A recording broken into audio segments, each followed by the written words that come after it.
At one point on Saturday night, roughly 16,000 people were not watching a race. They were watching an airplane. A small aircraft icon crawling across a map from Virginia toward Iowa became the most tracked flight in the world, because inside that plane was a driver trying to do something the schedule said was impossible. That driver was Kyle Larson, and the two events pulling him in opposite directions sat 1,100 miles apart. On Saturday night, the NASCAR Cup Series ran the Cookout 400 at Richmond Raceway in Virginia. That same night, Knoxville Raceway in Iowa held the 65th Knoxville Nationals. The Knoxville Nationals is the biggest sprint car race in the world. Racers call it the granddaddy of them all. Winning it pays $200,000. Larson, age 34, drives the number 5 Chevrolet for Hendrick Motorsports, and that job comes first. So on paper, Richmond was the plan, and Iowa was the race he would have to watch from a distance. The conflict was not a surprise. It had been known for roughly a year, ever since the schedules were revealed. This was the first time since 2016, his third full-time season in the NASCAR Cup Series, that his Cup schedule directly clashed with the Knoxville Nationals. He had competed in every Knoxville National since that year without a conflict, so this was new ground for him. Here is where it gets strange. Larson was not just entered at Knoxville.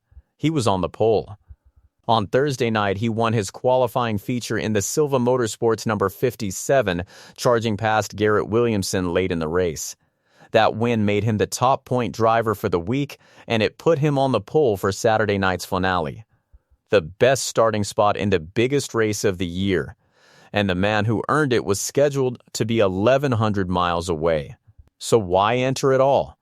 The backup plan explains part of it. A crew member named Trevor Canales was going to climb into Larson's sprint car, roll off the pole, and pull straight into the pits. Racers call that start and park. It collects a paycheck and nothing more. That paycheck was worth $15,000, and for a part-time team, every dollar matters. Canales had done the exact same start and park for Rico Abreu back in 2015, when NASCAR commitments kept Abreu from the main event, so there was even a precedent for it. The team's reasoning was simple. The Paul Silva-owned operation races only about a quarter as often as a full-time team, so any race they can run together, they run. The money had already stacked up before Saturday. Larson won $13,000 in the Capitani Classic at Knoxville on Sunday. He won $21,000 more at Southern Iowa Speedway and Monday's Front Row Challenge. His Thursday qualifying win paid another $12,000. Add the start and park money, and the week was worth chasing on its own, even if he never turned a competitive lap on Saturday. As Larson put it during the week, this event pays a lot, the prelim night and to lock into the feature. It goes a long way for anybody, our team as well. That entry stirred up a debate all week long. A section of the fan base felt Larson was taking a spot from someone who actually intended to race Saturday. Larson saw both sides but did not lose sleep over it. If they want to change the rule, that's totally fine, he said. We don't care. Do whatever they got to do, really. He also made clear that as long as the rule stayed the way it was, his team would keep racing whenever it could. Then came Saturday morning, and the forecast in Iowa looked terrible for Larson's chances. He needed rain. He got almost nothing. The forecast collapsed to about a 10% chance of rain around 6 o'clock. Here is how he described that moment. When I got in the Cup car, it only showed like a 10% chance of rain at 6 p.m. or something. I was like, all right, that's a bummer. He was sad for a minute, and then he just got focused on the Cup race. That Cup race was rough. Larson qualified 30th on Friday afternoon at the Zero. 75-mile short track. Early in the race, he fell a full lap behind the leaders. He finished 25th in Stage 1. He was grinding, nothing more. But by the end of Stage 2, he had climbed to 13th, which earned the free pass and put him back on the lead lap. That was the pivotal call of the night from crew chief Cliff Daniels, who gambled on fresh tires late in the stage to get his driver back into contention. Daniels admitted it was a risk given the tire sets they had left, but it was the right call. The early part of the race was tough because the sun was out and the track was slick, which made passing nearly impossible. Ultimately, the right call to get us back, Daniels said, describing how Larson took the free pass and held the lead lap from there. And while all of that was happening in Virginia, the sky opened up in Iowa. Steady rain hammered Knoxville Raceway. Hot laps had not even run yet. A race that should have been long finished by the time Richmond ended was still sitting there, waiting. The delay eventually stretched to roughly 4 hours, pushing the entire evening of racing into question and threatening to postpone the finale to Sunday. In the middle of the Richmond race, with 114 laps to go and Larson running 14th, Cliff Daniels came over the radio with news. The exchange is worth hearing exactly as it happened. Daniels, Knoxville has not ever started hot laps yet. Big delay for the race. Don't know if it's tomorrow yet, but they're way behind, just so you know.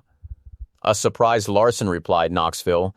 Yeah, we're working on a plan for you, Daniels said. Behind the scenes, that plan was already forming. Hendrick Motorsports president Jeff Andrews helped map it out. Larson's public relations representative Colby Gornovich worked the phones with people back in Iowa. A plane was put on standby. Daniels would rather have had a plan he could cancel than no plan at all.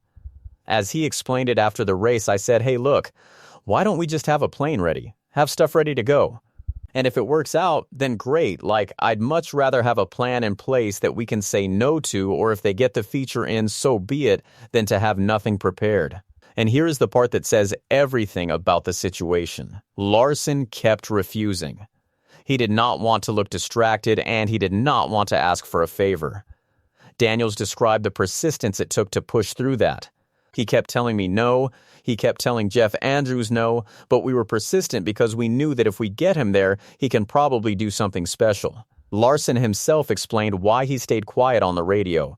He wondered whether Knoxville had even started hot laps and whether he had a shot, but he never wanted to key up and ask. Because in his words, it would have been a bad look and he did not want to seem unfocused on the Richmond race. Something changed once Larson knew Iowa was actually possible. His Richmond race turned around from that moment. He rocketed into the top 10 late and brought the number 5 car home in 6th. That was his best finish since Sonoma on June 28. It also stopped an ugly stretch. Larson had finished outside the top 30 4 times in 5 races, a slide that had dropped him to as low as 10th in the standings. He needed that run, and he got it right when it mattered, climbing back up the point standings with 2 races remaining before the postseason. We were struggling but making improvements, and then all of a sudden Cliff came on the radio and said there was a rain delay here and they hadn't started hot laps yet, Larson said. Then I got a kickstart of emotion there. Then the checkered flag waved at Richmond around 10:16 p.m. Eastern Time. Larson parked on pit road, unbuckled, climbed out, and ran for a waiting vehicle that took him to Richmond International Airport. A chartered jet, tail number N501KL, was ready to fly him to Pella, Iowa. He was wheels up at about 10:57 p.m. Eastern Time, less than 30 minutes after the race ended. The flight itself took roughly 118 minutes. Daniels had excused him from his normal post-race media duties, and the team had loaded the plane with food and hydration so he could recover on the way. What happened in the air was its own event. Fans found the plane on flight tracking websites. At one point, more than 16,000 people were watching that single aircraft icon crawl across the map on Flight Radar 24. It became the most tracked flight in the world. Nobody was watching highlights. Everybody was watching a plane. Knoxville Raceway even put the flight tracker up on its giant video board, turning an aviation website into part of the show. When Larson was later told about the statistic, he had a quick reply. It's kind of cool that's a stat because I figured someone would be tracking Donald Trump or Taylor Swift or something, he said.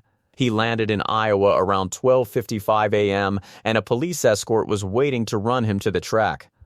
Larson arrived at Knoxville Raceway before the B main even took the grain. He missed hot laps completely. He did not get a single warm-up lap. He just showed up, buckled in, and went racing on the biggest night of the sprint car season. Then he made it look routine. Larson started first and led all 50 laps. Every single one. Sheldon Haudenschild took a run at him. So did Casey Kahn. Neither one could do anything about it.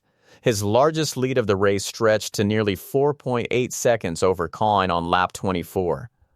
In the first half of the feature, he lapped 12 cars, a group that included Rico Abreu, Tyler Courtney, and Corey Day.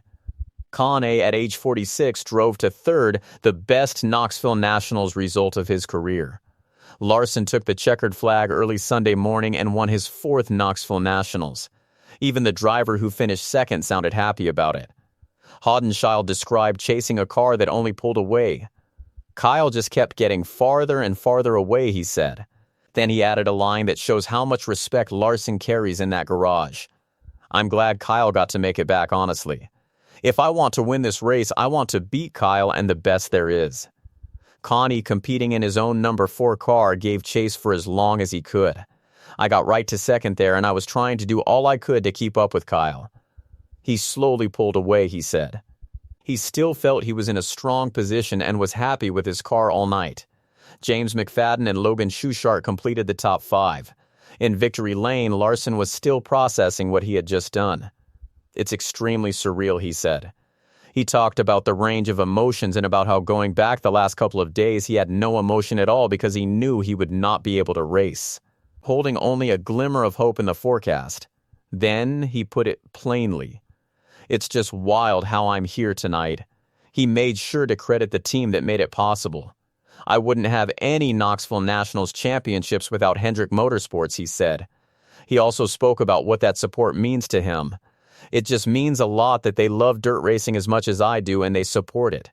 He praised his car owner too, calling Paul Silva a strong, smart mind who can read the car better than the driver can feel it. And he summed up the night better than anyone else could. A 4th Knoxville Nationals in a fashion like this is unbelievable. It feels like a little bit of a dream right now. There was one more thing on his mind. For much of the week, a section of the fan base had criticized Larson for running the preliminary night when he was expected to miss the finale. After the win, he answered them directly. I hope all the fans that were and moaning about us running a prelim now understand why, so anybody watching at home, on the internet, in the stands. I hope you realize this was the best case scenario and this is exactly why we entered the Knoxville Nationals, he said. Now look at the numbers, because they are the real measure of the night. Larson now has 4 Knoxville Nationals titles in 2021, 2023, 2024, and now 2026. All 4 have come in the last 6 runnings of the race. That total ties him with Kenny Weld and Danny Lasowski for the 4th most all-time. Only Doug Wolfgang with 5 sits ahead of them in that particular group, while Donnie Schatz with 11 and Steve Kinzer with 12 lead the all-time list. The rest of the record book took a hit too. This was his 16th career win at Knoxville Raceway. It was also his 40th career victory with the World of Outlaws Sprint Car Series, making him just the 22nd driver ever to reach that mark. He led all 50 laps, which pushed his career total of Knoxville Nationals main event laps, led past Doug Wolfgang for 3rd on the all-time list, behind only Donnie Schatz and Steve Kinzer. He went 4 for 4 in sprint car features during Nationals Week, winning Sunday, Monday, Thursday, and Saturday, and never losing once. He is believed to be the only driver ever to win 4 features during a single Nationals Week. His total earnings for the week passed $212,000. 1 driver. 400 laps of cup racing in Virginia. A jet ride across the country. 50 laps led on dirt in Iowa. All in one night.